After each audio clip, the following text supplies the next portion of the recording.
Yeah, welcome back to Live for Love TV. Today is the 19th day of the 12th month of the 22nd year inside the 21st century. Hope everyone's doing well out there.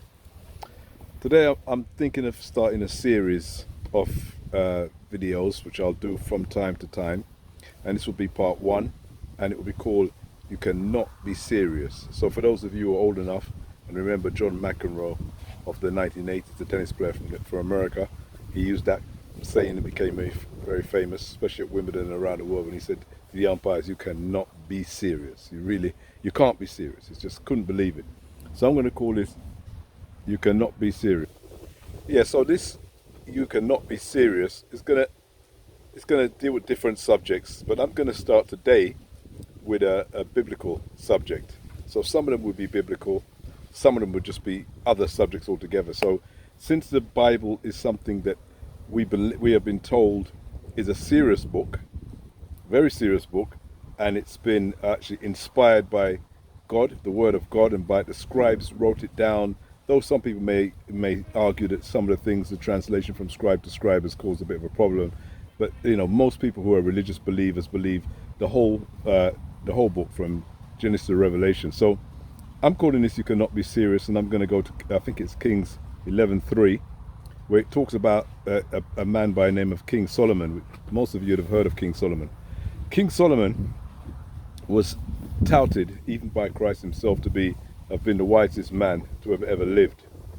And some say they're probably the richest man to have ever lived, biblically terms, yeah? But anyway, the part where I say "you cannot be serious," where it says, it claims that he had 700 wives and 300 concubines. Now, for people who don't know, we don't use the word concubine too much these days, even though I grew up hearing it quite a lot. It normally meant women who were unmarried, but kind of betrothed to a married man.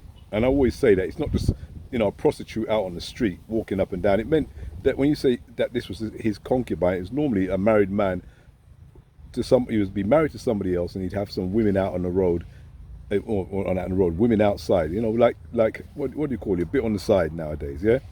His bit on the side would be called a concubine. I think it's a very disrespectful term altogether for whatever part she played in his life. I think it's a very disrespectful term. I don't use it, but the Bible's using it, so we'll use it here. So we are told that this man had 700 wives and 300 concubines. I always thought it was the other way around when I read the Bible, but honestly, sometimes you get a bit foggy with these things.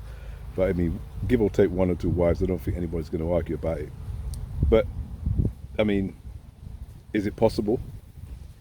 Financially, from what we're told about King Solomon, there would be no problem financially. He would be able to afford 700 wives and 300 concubines financially. But what would he do with them? What would any human being do with 700 wives? Could he have consecrated 700 wives? Could he have consecrated that? Consecrated means literally slept with them to bring the marriage into accord. 300 concubines. How many days are there in a year? How many? I mean, when you hear a story like this, and people are serious, absolutely serious. This is scholarly written down. This is not a figures being turned around back to front. This is what people believe, that there is a human being that had 700 wives, yeah, and 300 concubines. Now, I find it. I mean, looking I know modern times are different, but when you look at it and you think about it, and you think to yourself, how much time could you give to anybody in order for that person to have been your wife? And at the same time, you're running a kingdom, with God knows how many people in that kingdom.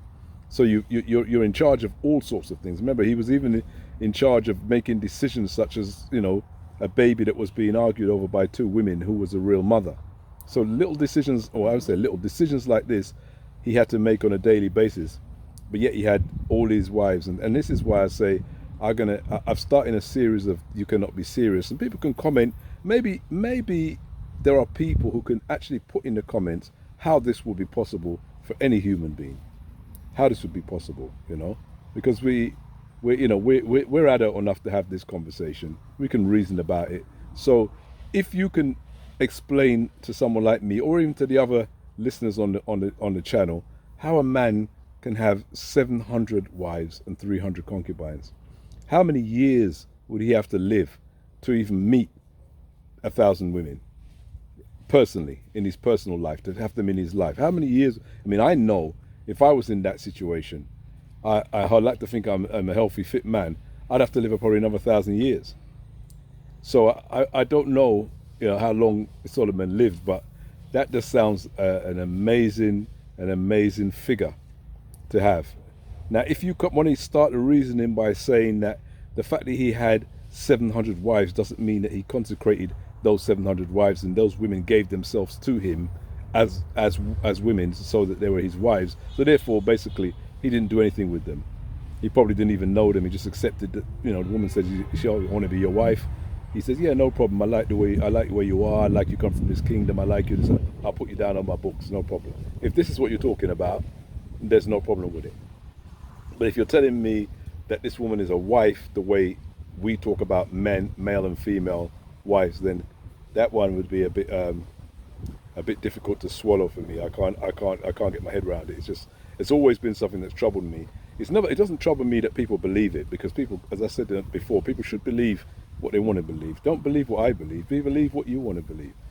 But the fact that people don't want to even discuss what they believe.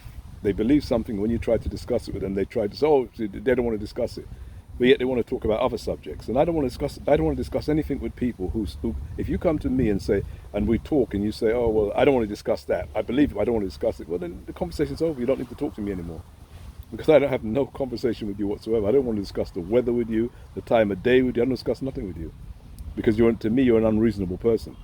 You want to force your beliefs on me and tell me this is what you believe and it comes from X, Y, or Z.